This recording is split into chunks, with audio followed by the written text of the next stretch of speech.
नारीशक्ती विधेयकामुळे देशाला नवी दिशा मिळणार. विधेयकाला राजकीय रंग देण्याची गरज नाही. सर्वांनी विधेयकाला पाठिंबा द्यावा. पंतप्रधान मोदींचं आवाहन. 33% महिला आरक्षण तात्काळ लागू करा. डिलिमिटेशनच्या विषयाला तूर्त ब्रेक लागला पाहिजे. उद्धव ठाकरेंची नारी शक्ती वंदन विधेयक प्रतिक्रिया. लोकसभेत भाजप खासदार निशिकांत दुबे यांनी आदित्य ठाकरेंचं नाव घेतल्यामुळे गोंधळ. दुबे असं कसं बोलू शकतात? सुप्रिया सुळे आक्रमक. बलात्कार झालेल्या महिलांची माहिती सार्वजनिक करून गुन्हा दाखल करा. माजी मंत्री सुबोध सावजी बरळले. महिलांबाबतच्या वादग्रस्त विधानामुळे संताप व्यक्त. खरातला मोठा राजकीय आश्रय होता. खरातवरती गुन्हा दाखल करण्याचं धाडस कुणी करत नव्हतं.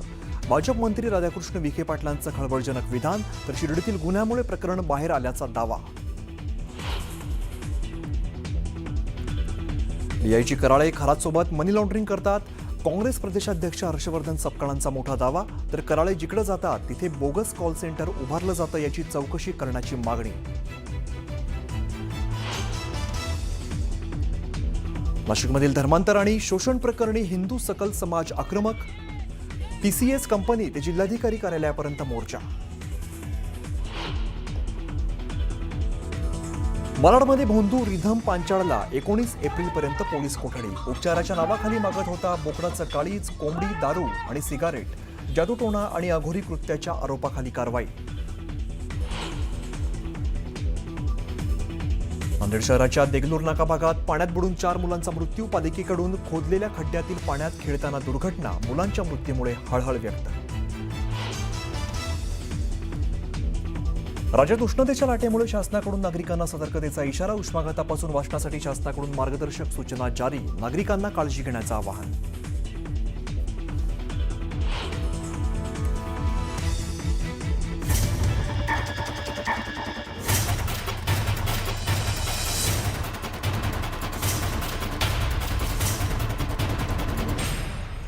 न्यूज 18 मराठीच्या कॉटन किंग स्टुडिओमध्ये आपलं स्वागत. मुलुक महाराष्ट्रामध्ये सगळ्यांचं स्वागत. नमस्कार, मी अमित गद्रे. एक मोठी बातमी आपण दिल्लीतून बघूया. दिल्ली विमानतळावरती 2 विमानांची ग्राउंड टक्कर झालेली आहे.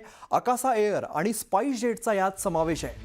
दिल्ली विमानतळावरती आकासा एअर आणि स्पाइस जेटच्या विमानांमध्ये ग्राउंड टक्कर झाल्याची घटना समोर आलेली आहे. मिळालेल्या माहितीनुसार आकासा एअरचे VTYBA हे विमान हैदराबादकडे जाण्यासाठी पुशबॅक घेत होतं. तर लेहमधून आलेलं स्पाइस जेटचं VTSLB हे विमान गेटकडे जात होतं आणि याच दरम्यान दोन्ही विमानांमध्ये हलकी धडक झालेली आहे. सुदैवाने या घटनेमध्ये कोणतीही जीवितहानी झाल्याची माहिती नाही आहे. मात्र आपण काही दृश्य बघतो. या दृश्यांमध्ये आपल्याला लक्षात येईल की कशा पद्धतीने ग्राउंडवरतीच ही धडक झालेली आहे. एक विमान पुशबॅक घेत होतं आणि एक विमान गेटकडे जात होतं आणि याच वेळेला या 2 विमानांमध्ये धडक झालेली आहे. आकासा विमान आणि स्पाइस जेट या 2 विमानांमध्ये ही धडक झाली आहे. आकासा एअरचं VTYBA हे विमान हैदराबादकडे जाण्यासाठी पुशबॅक घेत होतं. तर लेहमधून आलेलं स्पाइस जेटचं VTSLB हे विमान गेटकडे रवाना होत होतं आणि याच दरम्यान दोन्ही विमानांमध्ये ही हलकी धडक झालेली आहे. प्रशांतीला रामदास आमचे प्रतिनिधी आपल्याला अधिकची माहिती देतात. प्रशांत, ही 2 विमानांची धडक नेमकी कशामुळे झाली आणि यात कोणाला दुखापत झाली आहे का?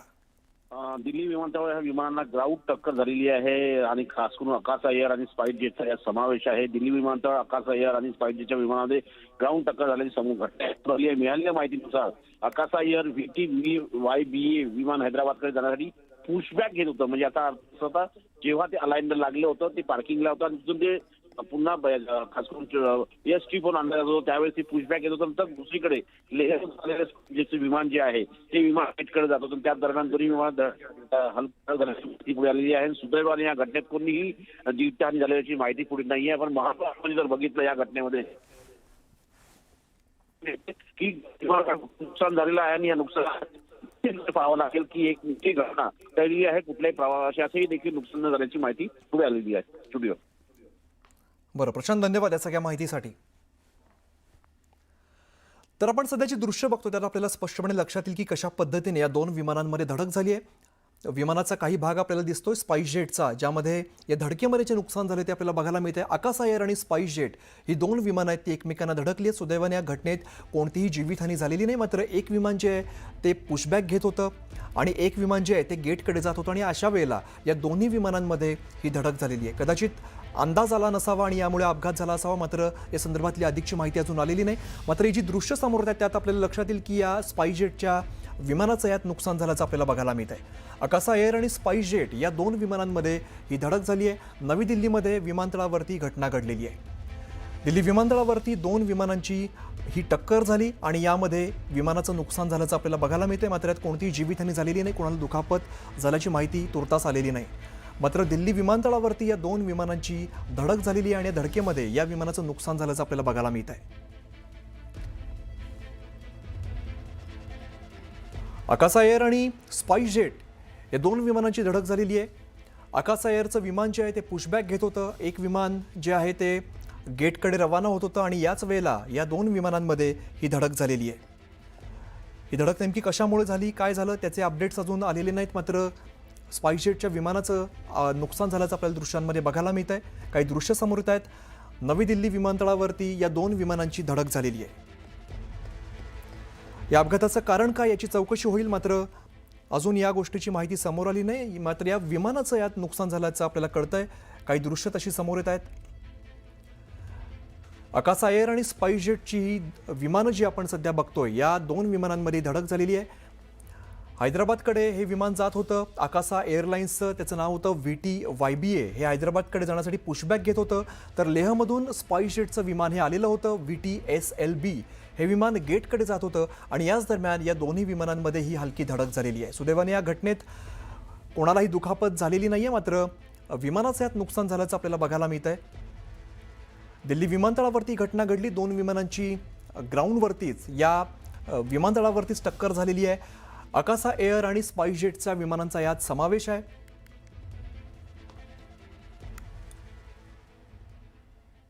पुढची मोठी बातमी समोर येते. कल्पना खरातला अटकपूर्व जामीन अर्जावरती सुनावणी होती, ती आता लांबणीवरती गेलेली आहे. पुढील सुनावणी 22 एप्रिलला पार पडेल. आरोपीचे वकील आणि सरकारी पक्ष हजर असताना सुद्धा सुनावणी पुन्हा एकदा लांबणीवरती गेलेली आहे.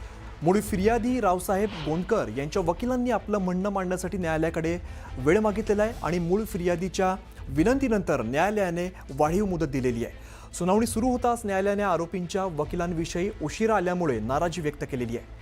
तपास अधिकारी आणि आरोपीचे वकील असल्यामुळे सुनावणी घेण्यास न्यायालय अनुकूल होतं. मात्र फिर्यादीच्या वकिलांच्या विनंतीमुळे पुढील सुनावणी आता 22 एप्रिलला पार पडणार आहे. हरीश देमोटे आमचे प्रतिनिधी आपल्याला अधिकची माहिती देतील. हरीश, काय अधिकची माहिती आहे? अमित, आपण जर बघितलं तर 31 मार्च रोजी हा बोंधू अशोक खरात आणि त्याच्या पत्नीवरती शिर्डीमध्ये शेतकऱ्याची फसवणूक आणि सावकारकीचा गुन्हा दाखल झालेला होता आणि तेव्हापासून ही कल्पना खरात जी आहे ती फरार आहे आणि तिचा अटकपूर्व तिला मिळावा यासाठी जो अर्ज आहे तो 4 एप्रिल रोजी दाखल होता. त्याच्यावरती 10 तारखेला तिचे वकील हजर नसल्याने ती तारीख आज होती. आज खरं तर दोन्ही वकील आलेले होते. मात्र दुसरीकडे आरोपीचे वकील उशिरा पोहोचले, त्यामुळे देखील न्यायालय कुठेतरी नाराज झालं होतं आणि आज सुनावणी खरं तर घेणार होते या ठिकाणी कोर्ट. मात्र फिर्यादी जो आहे मूळ या गुन्ह्यामधला रावसाहेब गोंदकर यांनी विनंती केली, यांच्या वकिलांनी विनंती केली की ही तारीख जी आहे ती आम्हाला पुढची मिळावी. त्यानुसार आता 22 एप्रिल रोजी या कल्पना खरातच्या अटकपूर्व जामीन अर्जावरती सुनावणी होणार आहे आणि मग त्यावेळी तिला अटकपूर्व जामीन मिळतो का हे पाहणं महत्वाचं ठरणार आहे. बरं हरीश, धन्यवाद या सगळ्या माहितीसाठी.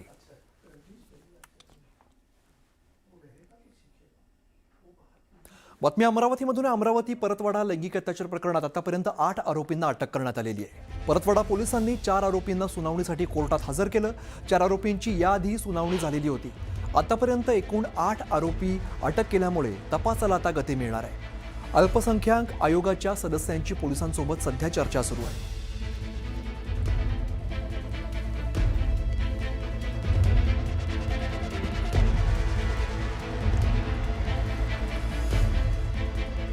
भोंदू अशोक खरात प्रकरणाची चर्चा सुरू असताना ठिकठिकाणाहून लोकांची फसवणूक करणाऱ्या भोंदू बाबांचं प्रकरण आता समोर येत आहेत आणि या भोंदू बाबांचं एक प्रकारे सुळसुळाट असल्याचं पाहायला मिळत आहे। नाशिकमध्ये अशोक खरातने महिलांची फसवणूक करत त्यांचं लैंगिक शोषण केलं, तर मालाडमध्ये दरबार भरवत भक्तांची फसवणूक केल्याचा प्रकार समोर आलाय। भूत उतरवण्याच्या नावाखाली मालाडमधील रिधम पांचाळ हा बाबा भक्तांची फसवणूक करत होता, तर जळगावमध्ये एका भोंदू बाबाने महिलेला 11 लाखांचा गंडा घातलेला आहे। तर इकडे शिर्डीमध्ये उपचाराच्या नावाखाली राजेंद्र गडगे हा भोंदू बाबा भक्तांची लूट करत होता। 4 दृश्य आपण बघतोय। एकीकडे नाशिकचा भोंदू बाबा अशोक खरातचा पर्दाफाश झाला, तर दुसरीकडे आपण बघतोय मुंबईच्या मालाडमध्ये सुद्धा असंच काहीसं प्रकरण समोर आलं। दरबार भरवत फसवणूक करत होता हा भोंदू बाबा। तर इकडे जर आपण दृश्य बघितले तर महिलेला 11 लाखांचा गंडा घालण्यात आला। मोठ्या प्रमाणात जळगावात सुद्धा अशाच पद्धतीची फसवणूक झाली। तर पुढे शिर्डीमध्ये आपण बघतोय उपचाराच्या नावाखाली चांगलीच लूट माजवलेली होती। अशी 4 दृश्य सध्या समोर आहेत, त्यामुळे भोंदूगिरीचा सुळसुळाट एकंदरीत सगळीकडे बघायला मिळतो।